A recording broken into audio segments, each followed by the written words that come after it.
também. Bom, pelas regras, né? Quem começa primeiro pela ordem alfabética é o Júnior, né? O candidato Júnior, professor Júnior, correto? Corretíssimo. Olha. Então, professor, como regra da gente, a gente vai lhe dar 15 minutos para você se apresentar, né? Dizer quem você onde mora, onde se formou, qual a sua especialidade, onde se formou, qual a sua experiência e e por que a vereança, né? Por que resolveu se candidatar, se já era candidato, se já foi candidato alguma vez, sua vida, sua história política, né? Aí você tem 15 minutos para responder essas perguntas. Minutos, desculpe. Ok? Pode começar? Sim, vou ativar o cronômetro, viu, gente?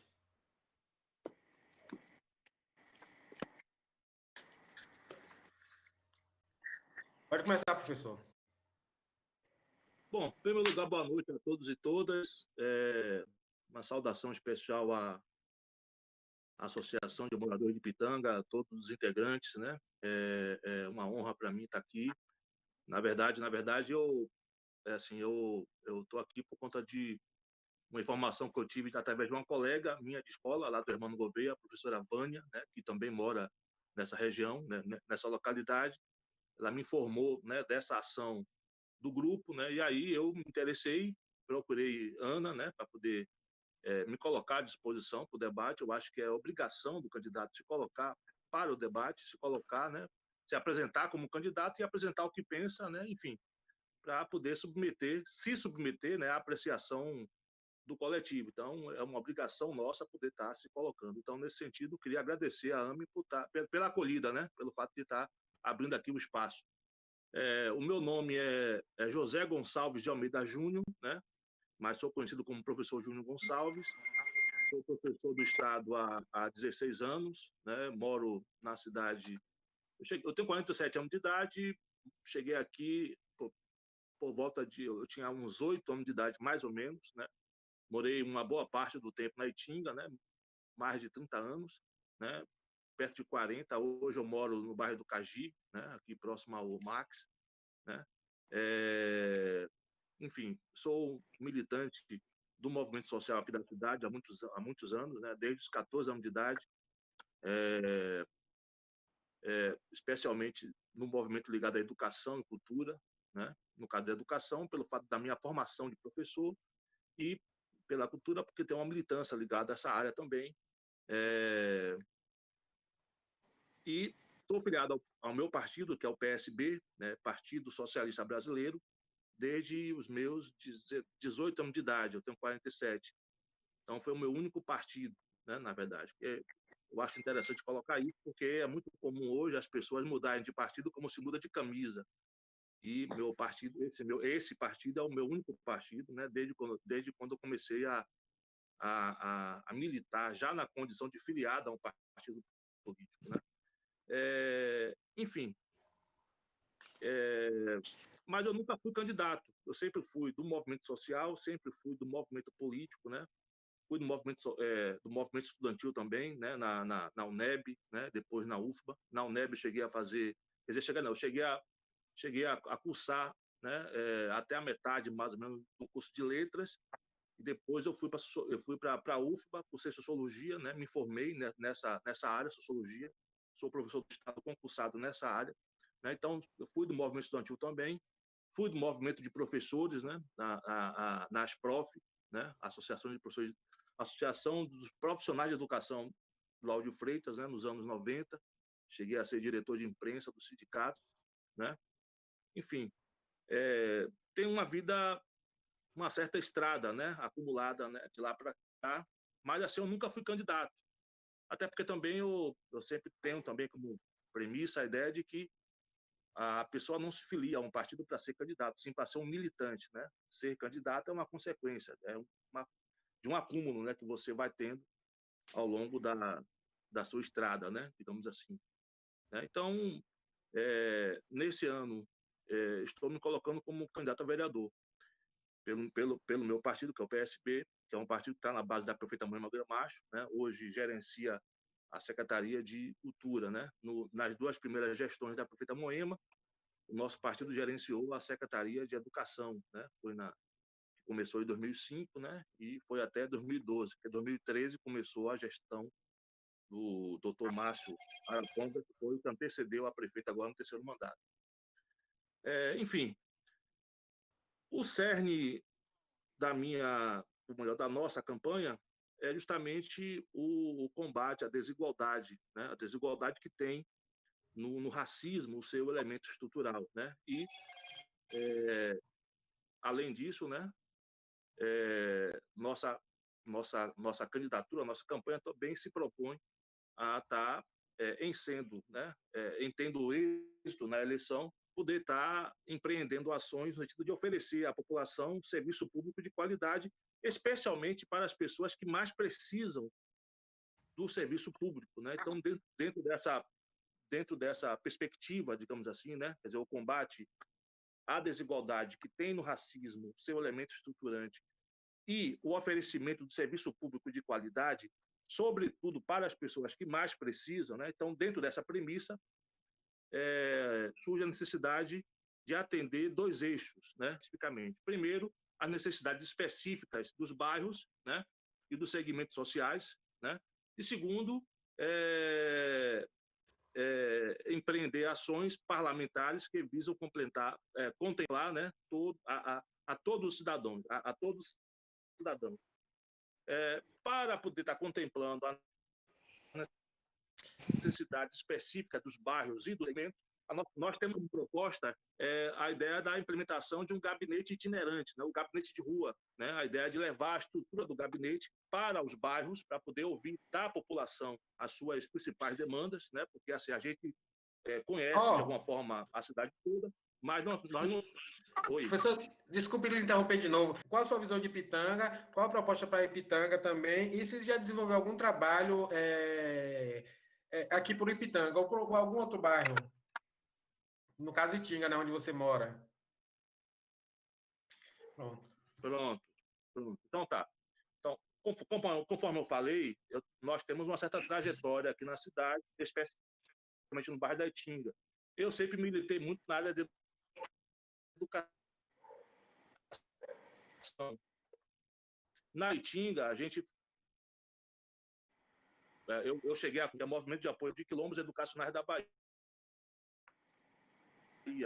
A aposta principal do MAP era oferecer, né, nos anos 90, 2000, um preparatório para o vestibular voltado para a população de baixa renda, a população negra, que na época, para ter um cursinho pré-vestibular, é coisa de rico. Então, o MAV, assim como outras entidades, né, se propunham a isso. E a gente conseguiu inserir uma quantidade considerável de pessoas na universidade, chegando ao ponto de, no MAV, metade dos professores serem ex-alunos nossos, inclusive.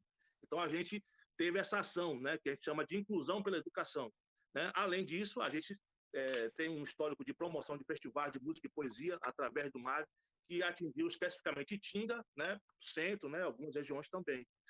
Em relação à questão em relação à Ipitanga, conforme eu estava começando a falar, né, dentro dos eixos, né, então, assim, atender necessidade específica dos bairros, né, e dos segmentos sociais. Então, para poder cumprir isso, a gente tem a ideia de estar levando a proposta da criação do gabinete itinerante, onde a gente está levando a estrutura do gabinete para as comunidades para poder ouvir da população as suas principais demandas. A gente conhece a cidade toda, no geral, mas as demandas específicas de cada localidade, quem sabe, de fato, são os moradores de cada localidade. Por exemplo, eu sei mais ou menos que aí na região de Ipitanga, vocês têm algumas demandas relacionadas à questão do Rio Sapato, a revitalização do Rio Sapato, que é uma demanda forte e antiga dessa região.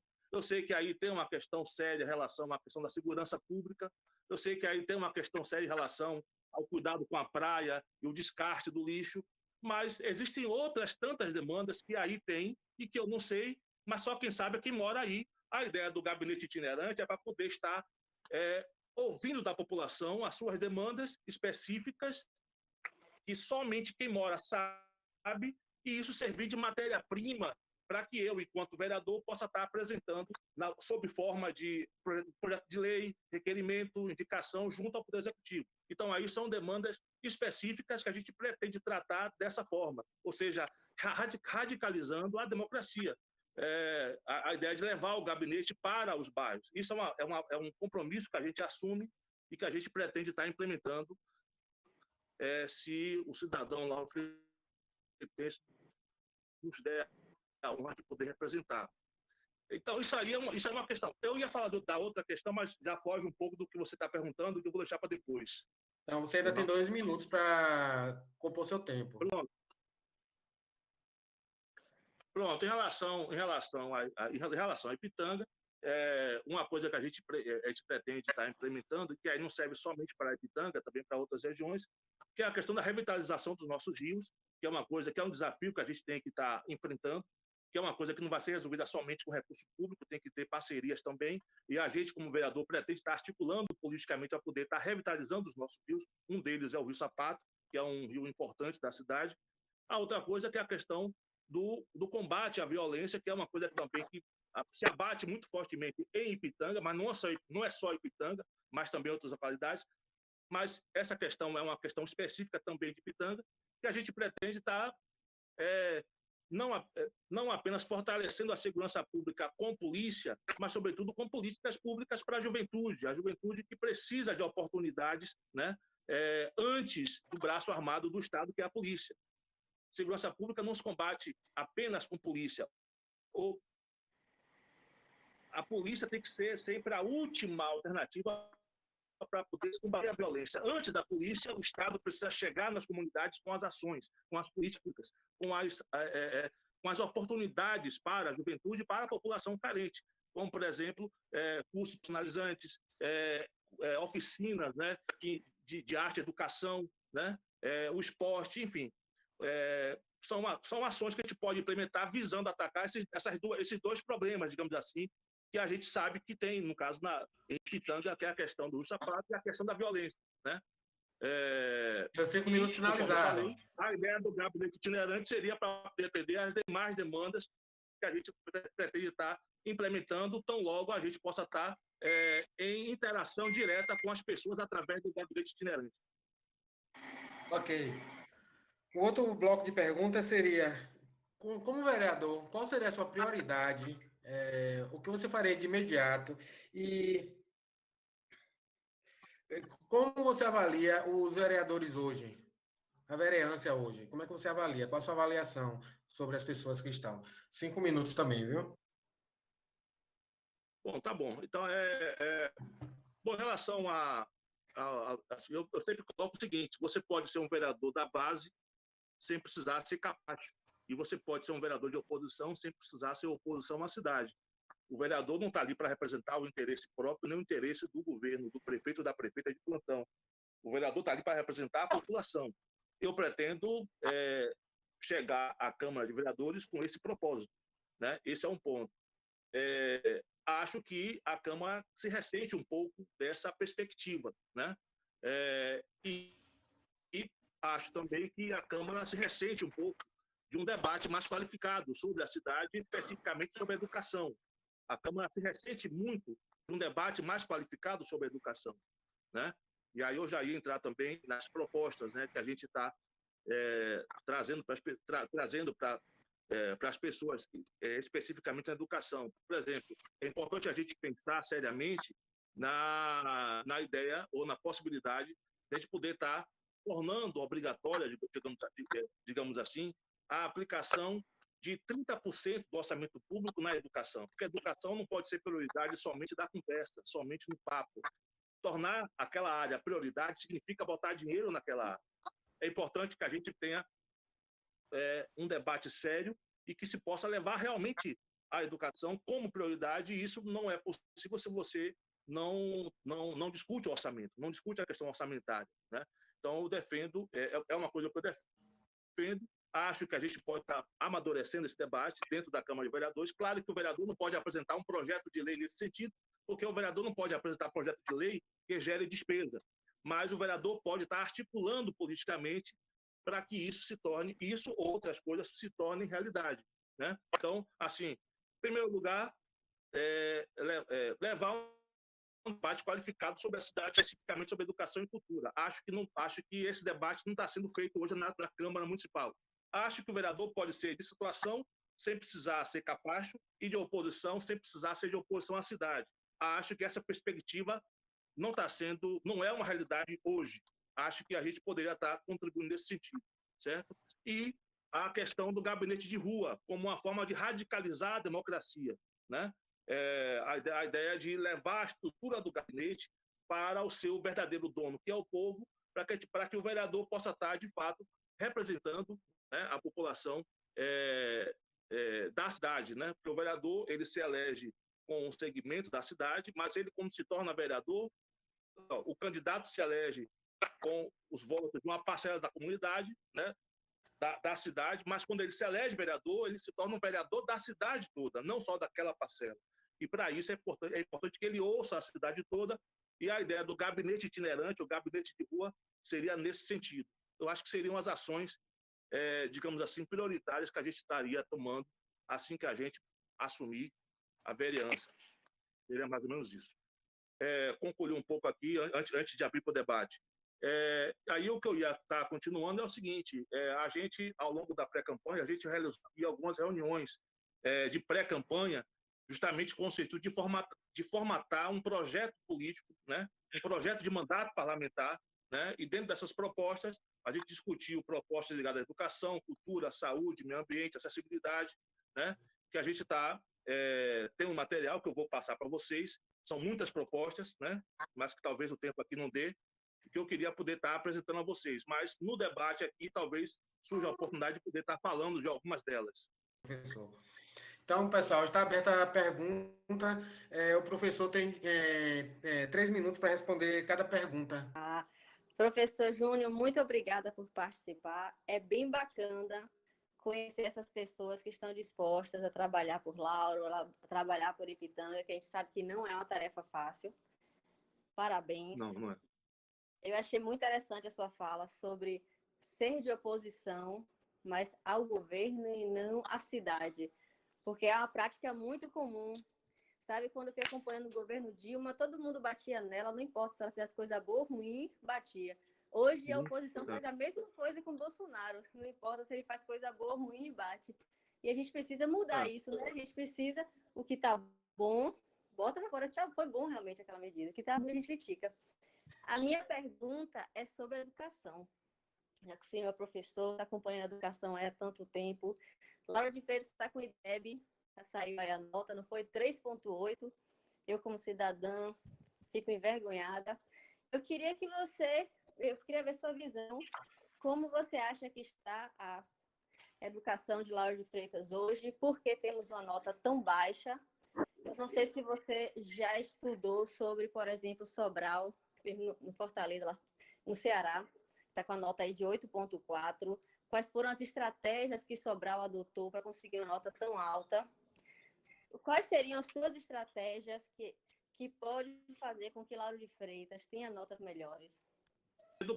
A educação, eu não diria que ela está às mil maravilhas, mas eu também não reputaria a educação municipal Lauro de Freitas assim, o adjetivo de péssima, entendeu? Ou que está muito abaixo, assim, muito aquém, digamos assim, do que deveria. Assim, nós tivemos algumas ações, né, na educação ao longo desses anos, né, entre Moema, no primeiro mandato até esse agora atual. Por exemplo, a gente, a partir da gestão de Moema, pela primeira vez se contratou coordenador pedagógico através de concurso. Até então não tinha coordenador pedagógico através de concurso. A cidade foi a primeira cidade a implementar o curso de capacitação em História da África, logo quando veio a lei, né, que obriga as escolas, né, a poder estar oferecendo História da África, né? Na gestão de Moema, nós tivemos concurso público para professores, né, que até então é uma coisa que não existia, concurso público na cidade. Nós tivemos concurso para a cidade e para professores.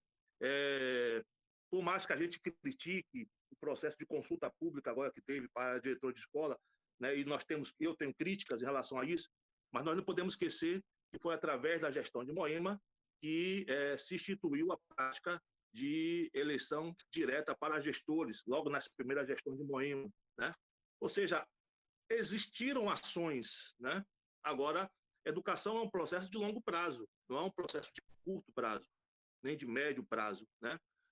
Eu creio que os governos precisam de solução de continuidade. Uma coisa errada, uma coisa muito ruim que acontece na gestão pública é quando você tem uma gestão que começa alguma coisa, aí entra outra gestão, desconstrói o que começou, para poder dizer que ele que está inventando, que é o pai da criança, né? Então, as soluções de descontinuidade, isso tem sido um mal muito grande para a gestão pública em geral, né?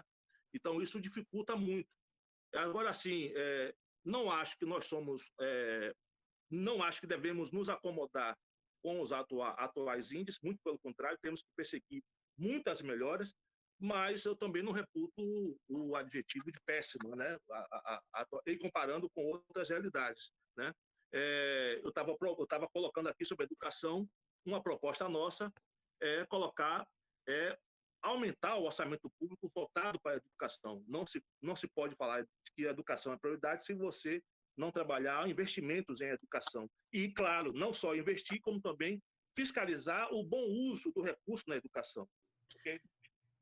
Mais alguém com perguntas? Até porque eu também quero fazer uma pergunta. Pode fazer, Ana. Continuando, inclusive, Júnior, aí vai dar a oportunidade de você continuar a sua fala, que é também voltada à questão da educação. Eu também sou sua colega, tá? E da rede estadual de ensino. E já tenho um tempinho um pouquinho mais na sua frente, porque já são 27 anos de docência. E na área de exatas, né? Minha formação é na área de biologia. Pronto, vou ser mais objetiva.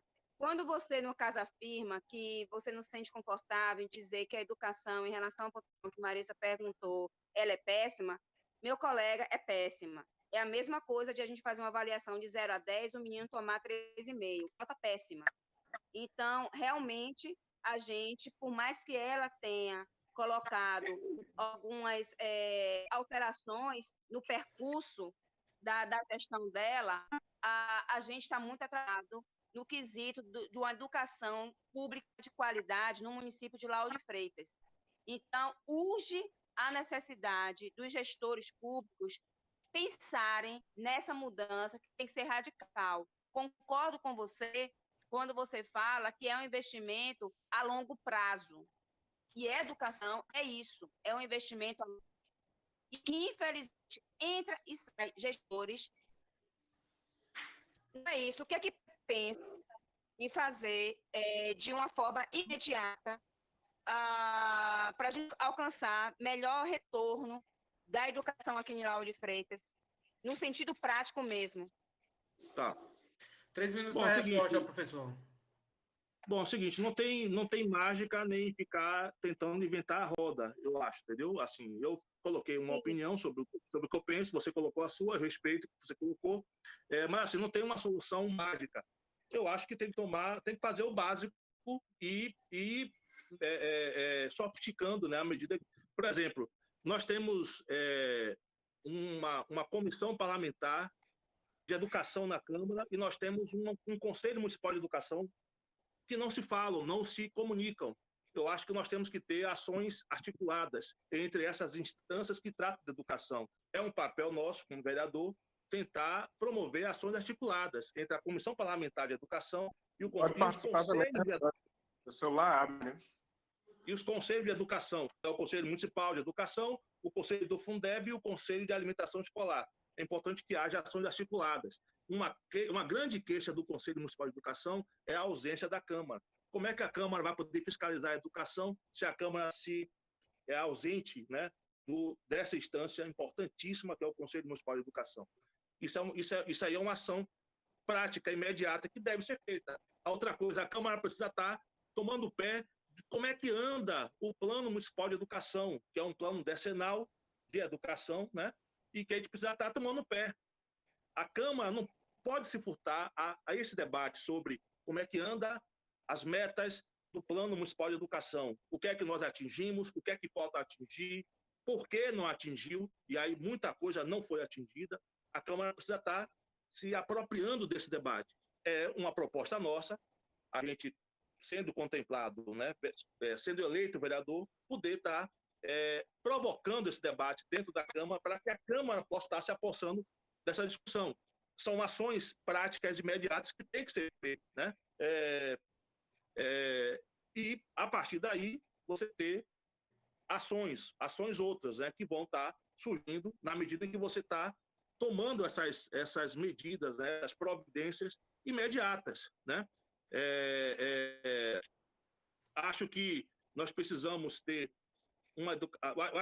eu acho que a educação de qualidade ela passa por essas providências, né? Por exemplo, nós temos o IFBA na Itinga, né? Que é um equipamento valiosíssimo, né? Importantíssimo para a sociedade, mas nós não temos um plano, né?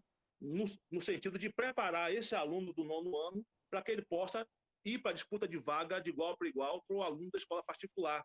É importante que a Câmara possa estar apresentando projetos de lei ou medida no sentido de estar tornando obrigatório a municipalidade, no sentido de estar preparando esse aluno do 9º ano para o IFBA, para a escola militar, para o colégio militar, por exemplo, mas a gente vê a Câmara apática em relação a essas questões.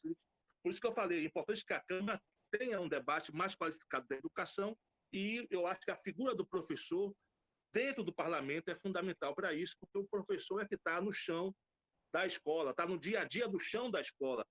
Mais outra pergunta, pessoal? Eu gostaria de fazer uma pergunta. Pois não, Pode como é seu nome? fazer. Márcia? Márcia, Ok. seguinte, você é filiado ao partido desde 16 ou 18 anos? 18 anos. Há 18 anos. E só agora resolveu se candidatar, não é? O que é que te levou? O que é que me levou a me candidatar? O que é que te levou a tomar essa decisão somente agora? 3 minutos para respostas. Pode. Posso falar? Pode. Pronto. Bom, é o seguinte, eu acho que eu cheguei a mencionar um pouco isso na minha fala. Conforme eu falei, a gente não se filia a um partido para ser candidato, a gente se filia para ser um militante. Eu acho que política tem fila. Eu acho que é importante para o candidato que ele tenha um certo acúmulo, que ele tenha uma certa estrada, que ele tenha uma certa experiência administrativa, experiência na luta política, que tenha uma certa atividade em relação à sua população, né? Porque assim, são um tipo de coisas que tem que dar para poder se colocar como a minha, cada um com a visão. Então, nesse sentido, eu acho que talvez não seria assim. Eu acho que se eu fosse candidato há 3 anos, 4 anos, 10 anos atrás, eu não teria, ao meu ver, a mesma qualidade, né? A mesma estrada, a mesma experiência que eu acho que eu tenho hoje e que eu acho que eu posso contribuir muito para a cidade, né? Se por acaso o cidadão Lauro Freitas me conceder essa honra. Então, nesse sentido, eu acho... Eu queria que respondi a pergunta? Respondeu. Valeu. Entendi. Ok, mais outra pergunta? Eu gostaria de fazer uma pergunta. Meu nome é Celso, eu moro aqui em Pitanga há 1 ano e meio. Mesmo. E uma questão aqui que eu vejo muito assim, crítica é a questão da ausência da coleta seletiva na cidade. Eu vejo aqui no Lauro de Freitas uma quantidade muito grande de papel, papelão, plástico, metal, e eu vejo isso poderia ser renda, né? Catadores, né? E aí eu gostaria de saber se tem alguma proposta nesse sentido de a gente ter uma coleta seletiva 100% aqui no município, inclusive gerando renda, né, para as pessoas, porque podemos ter uma coleta seletiva porta a porta, né, onde que tem as pessoas catadores, né, na forma de cooperativa, indo de porta a porta, coletando os resíduos e transformando isso em renda. Gostaria de saber qual é a sua opinião sobre isso. Muito obrigado, Celso, pela pergunta. Conforme eu falei, assim, a gente, ao longo desse período de pré-campanha, a gente vem fazendo reuniões com o nosso coletivo, né, no sentido de estar formatando um projeto de mandato parlamentar. Dentro desse projeto parlamentar, existem lá as propostas relacionadas à questão do ambiente, a questão do meio ambiente, né? E aí uma das propostas nossas em relação ao meio ambiente, eu quero passar para vocês, inclusive, todo o nosso projeto, é justamente a ideia que já tem em outras cidades também, que é a instituição do chamado Imposto Verde, ou melhor, IPTU Verde. O que é o IPTU Verde? É você conceder desconto, né? Conceder incentivo para que as unidades habitacionais, para que as casas possam estar promovendo ações sustentáveis, como, por exemplo, a coleta seletiva, mas não somente isso, a utilização de energia solar, o reaproveitamento de água de chuva, entre outras ações que podem ser feitas. Isso não é uma invenção da nossa cabeça, já existem em outras cidades. Eu acho que aqui também poderia estar sendo implementado como uma forma de estar incentivando as pessoas a adotarem ações sustentáveis, digamos assim, né? E a coleta seletiva é uma dessas ações sustentáveis, digamos assim. Tem também, entre nossas propostas, a ideia do fortalecimento da cooperativa de catadores, né, que existe, que precisa estar fortalecendo, né, esse pessoal, né, essa galera, que são figuras importantíssimas para a cidade, né, e que muitas vezes a gente acaba, o público, né, e a sociedade, de modo geral, acaba enviando. Assim, o fortalecimento se daria desde orientações, desde a prática do fomento mesmo, né, para que essas entidades, ou que essa entidade possa estar se fortalecendo, entre outras coisas também, né? Enfim, eu acho que seria mais ou menos nesse sentido, seria mais ou menos nessa linha, né? O poder público está incentivando, né, ações sustentáveis, né, através do IPTU Verde, fortalecimento das cooperativas de catadores, né? E a prefeitura também dá exemplo, obviamente, né? Poder ela própria está fazendo da coleta seletiva, das ações sustentáveis, né? Fazendo disso uma prática mesmo nas secretarias, né? Nos órgãos públicos, enfim. Eu acho que seria mais ou menos por aí, meu querido Celso Eiro. Eu só queria colocar para o professor que eu achei a ideia do gabinete itinerante maravilhosa, porque normalmente a gente só tem contato com o vereador, né, o candidato e tal, quando normalmente ele está em campanha. Depois, quando ele é eleito, ele fica muito distante do povo. E como um bom representante, o gabinete itinerante, ele vai dar a oportunidade realmente da população estar bem próxima, né, de forma que possa informar as demandas, né, as necessidades de cada bairro. Eu achei muito legal essa ideia. Achei bacana mesmo. Parabéns aí por isso, tá? Eu quero colocar que é um compromisso que eu estou firmando aqui com vocês. Isso aqui está sendo gravado, né? Vocês devem estar gravando aqui. Eu também meu pessoal está também gravando aqui. É um compromisso firmado que eu estou colocando publicamente, né? Que a gente pretende estar implementando com certeza. E eu quero que vocês me cobrem, inclusive, isso. Deve me cobrar, inclusive. Bacana. Ok. Temos tempo para mais uma pergunta ainda, pessoal. Alguém quer fazer alguma pergunta? Boa noite. Gostaria de fazer uma pergunta. Quem está falando? Pode fazer. Meu nome é Bernardino. Opa, tudo bom, Bernardino? Como está você? Tudo bem. Um prazer estar falando aí, ouvindo.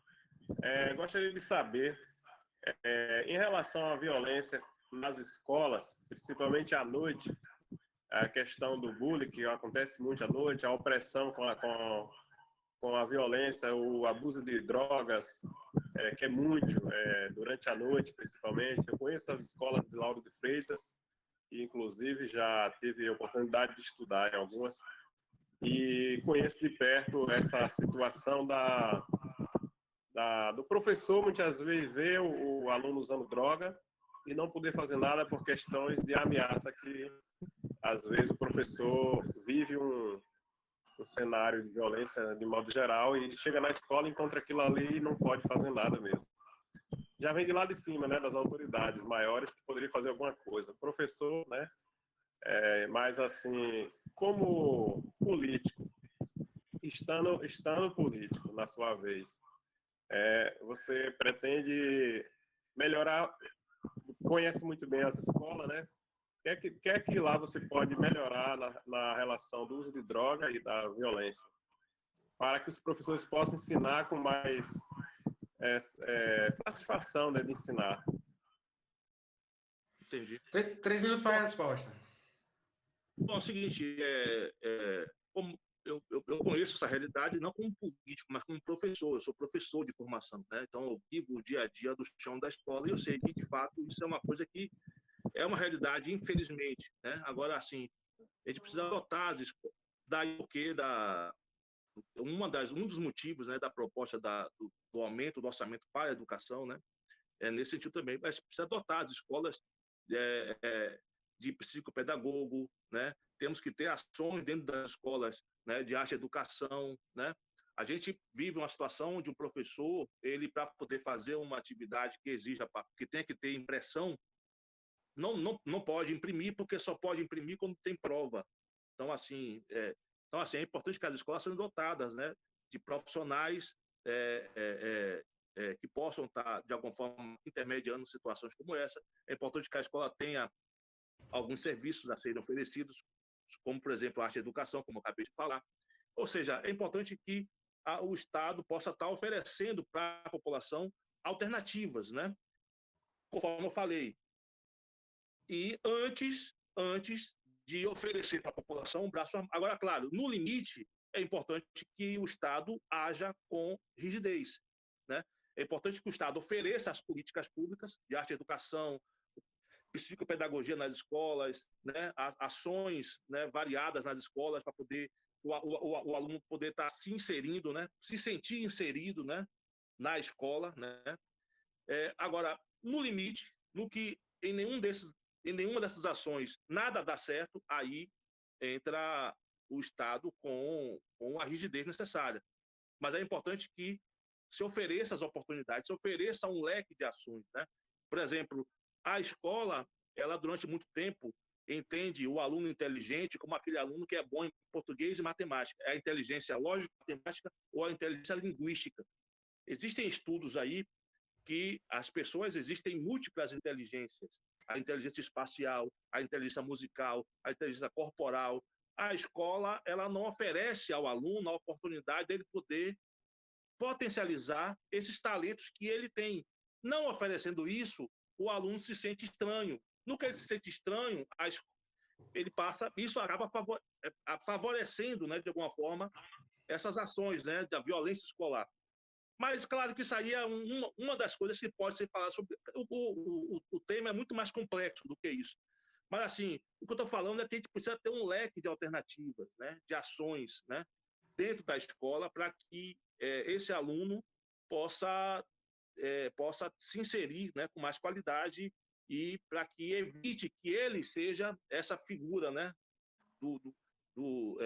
da pessoa violenta, da pessoa que depreda o patrimônio público, né? Grande Júnior.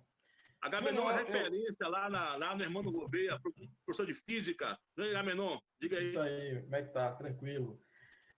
Júnior, é uma coisa que eu nunca te perguntei, mas eu que conheço você já desde o ano de 2002, né, nessa militância dos cursinhos pré-vestibulares, né, para o pessoal da comunidade negra, das pessoas que necessitam mais de apoio com relação aos estudos, que eu venho acompanhando desde 2002, 2003, enfim, essa caminhada nossa aí que a gente vem caminhando. Uma coisa que um dos projetos seus é o Redação, né? Redação que escrever. E eu gostaria de saber de você como é que, eu acabei nunca lhe perguntando isso, como é que você, enquanto vereador, pretende expandir essa proposta, que eu vejo que é uma coisa que traz muito resultado para quem não tem condições de pagar cursos pré-vestibulares. Né? E aí eu queria saber de você como é que você vai fazer, quais as suas ideias para poder expandir isso, para que outras pessoas de outras escolas tenham, né, o acesso a esse tipo de projeto, que, inclusive, são projetos que são maravilhosos. Só isso mesmo, a pergunta é simples. 3 minutos, professor. Esse projeto que a Gabriela acabou de falar é o projeto Redação que Escrever, que funciona no âmbito do Colégio Hermano Gouveia Neto, em Vida Nova, e é um projeto que visa trabalhar no alunado temas passíveis, né, de serem tema de redação do Enem, e para isso a gente sempre executa atividades aos sábados na escola, trazendo trazendo convidados diferentes para discutir temas diferentes, visando estar oferecendo ao nosso alunado um arcabouço cultural, né? Que ele possa estar acumulando informações para que ele possa, diante do papel na mão, poder estar desenvolvendo, né, sua redação com propriedade, com clareza e com conhecimento de causa, né? Porque se você a redação não é a ABCDE, não é a questão ABCDE, é você o papel, então que se você não tem ideia na cabeça, você não consegue. Além disso, esse projeto também visa trabalhar a questão da cidadania. A prefeitura e o poder público municipal não tem uma limitação em relação a investir recurso em ações de escolas estaduais. Apesar de que os alunos são munícipes, né, também. Mas uma proposta que a gente vem discutindo é a gente poder estar articulando politicamente na Câmara de Vereadores para que o município possa estar incentivando o empresariado local a estar fomentando, né, práticas como essas do projeto de redação, né, no âmbito das escolas estaduais e na população em geral. Então, assim, por exemplo, a gente conta o curso pré-vestibular voltado para a população carente. A prefeitura não pode botar dinheiro nisso, mas a prefeitura pode estar incentivando, né, o empresariado a estar fomentando essa prática. Da mesma forma, também poderia estar fomentando práticas como essa, né, no município como um todo, e é uma ideia que a gente pode estar propondo, né, junto ao poder público municipal, né? E, claro, que dentro da sua limitação, né, o poder público municipal podendo também estar ajudando, né, incentivando práticas como essas, é interessante. A nossa ideia é poder estar expandindo essas iniciativas, né, que não é somente essa iniciativa, tem outras tantas também, por outras pessoas na cidade que também são educadores que fazem. Existem educadores que fazem. A cidade precisa conhecê-los, a cidade precisa estar incentivando esses educadores a fazer mais e ampliar o leque de ação. Então, é mais ou menos por aí. Ok, pessoal. Acabou a sessão de perguntas. Obrigado pelo candidato, professor Júnior. Muito importante sua fala, né? Professor, o senhor tem 5 minutos. Não, na verdade, é só agradecer mesmo o espaço aqui que foi dado para a gente, poder estar se apresentando nossas ideias. Se tivesse mais espaços como esses, a gente poder estar privilegiando a eleição dos melhores, né? Porque o que é mais comum são os vereadores que não têm proposta, que não têm projeto, acaba se elegendo porque tem uma estrutura maior, né, de financeira, né, de campanha e tal, acaba se elegendo. Justamente porque falta espaços como esse, né, onde as pessoas possam se colocar, possam estar debatendo, né, e possam estar se aprimorando.